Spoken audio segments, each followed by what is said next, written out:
Corporate non-compliance with environmental standards, what you need to know.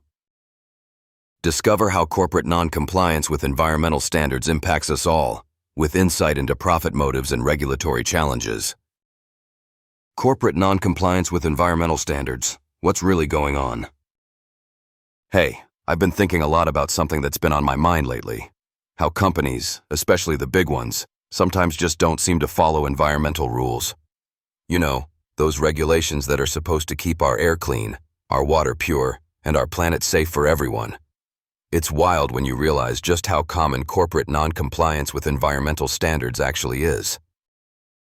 At first glance, you might think, well, maybe it's honest mistakes or a few rogue actors. But no. Sometimes this is more about a calculated risk on the company's end. Picture it.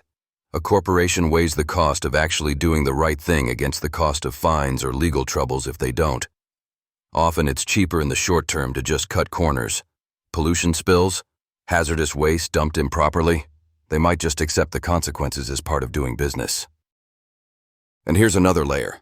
Some might call it a government conspiracy to look the other way or enforce these standards unevenly. It's not totally unheard of that political and economic interests sway how strictly regulations get applied. Sometimes industries with enormous economic clout, like the fossil fuel sector or certain manufacturing giants, can get away with more than a small mom-and-pop business could. Why does this even happen? A big driver is profit.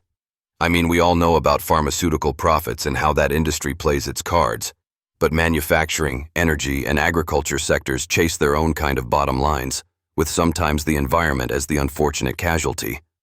Reducing pollution control measures saves real money, equipment, processes, compliance paperwork. It all adds up. It's business pragmatism taken to an extreme. That's not to say every company is out to harm the planet, but the incentive structure can sometimes encourage the opposite of sustainability. There's also the problem of untrue allegations that get thrown around from all sides.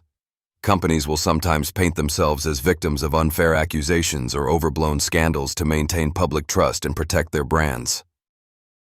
But here's what's interesting. Public awareness and activism have made a difference. Social media exposes violations faster than ever. Reporters and watchdog groups dig into corporate practices and bring things to light.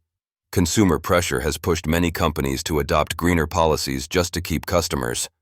So while non-compliance is a serious issue, it's not unchecked. Still, managing this balance is tricky. Regulators can be underfunded or politically pressured, and corporate lobbying is powerful. That's why it's so important for us to stay informed and hold both companies and governments accountable. By the way, if you like stories about complex systems where ethics, intrigue, and corporate power intersect, you might really enjoy The Ultimate Frame. It's a thriller by Andrew M. Semple that weaves together suspense and smart commentary on societal issues. Discover this thrilling novel by Andrew M. Semple today. It'll get you thinking about the bigger picture, kind of like what we've been talking about. So next time you read about some environmental violation, remember, it's rarely black and white. Behind every headline, there are layers of business decisions, government dynamics, and yes, sometimes those old tales about conspiracies or myths about entire industries. It's on us to keep questioning and demanding transparency. After all, this planet is not just a resource, it's our home.